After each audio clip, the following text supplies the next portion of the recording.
Savo Manojlović se na početku svog pojavljivanja u javnosti predstavljao kao borac za pravdu, a njegovo udruženje Kreni promeni kao skromno koje živi od građana kako bi opstalo.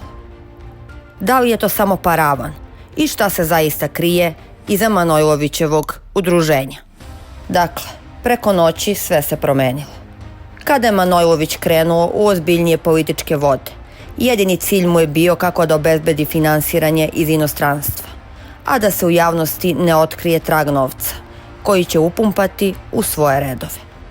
Tako je na početku ove političke pustolovine udruženje Kreni promeni primalo donacije u iznosu od $25.000, a kasnije već $60.000 pod šifrom General Support Western Balkans.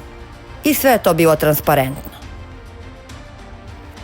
Kako je vremenom pokret postajao politički sve aktivniji, nametalo se pitanje zašto Rockefeller i strane ambasade finansiraju politički pokret. I od tog trenutka donacije se gube iz pretrage. Te kada se unese Kreni promeni u bazu donatora, samo stoji napomena: poslednji grant istekao. I u tom trenutku, tačnije, krajem 2022. godine, pojavljuje se novo udruženje pod nazivom Centar za promene. I to na istoj adresi starog udruženja.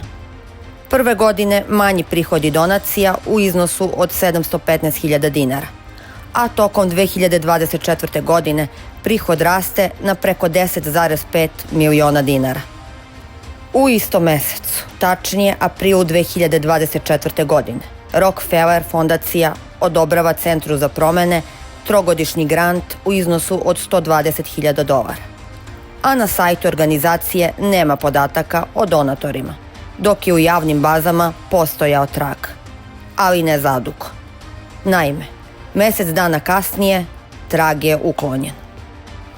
Centar za promene u avgustu 2025. godine u svom krajnje sumnjivom poslovanju ide korak dalje, a to je promena adrese i zastupnika.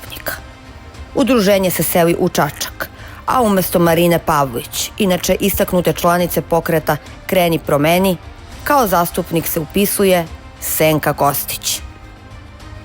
Po ovim saznanjima možemo zaključiti da je Kreni promeni i Savo Manojlović igračka u rukama nevladinih organizacija, koje, kada se prepoznaju pravila igre, menjaju koncept, a igrači ostaju isti.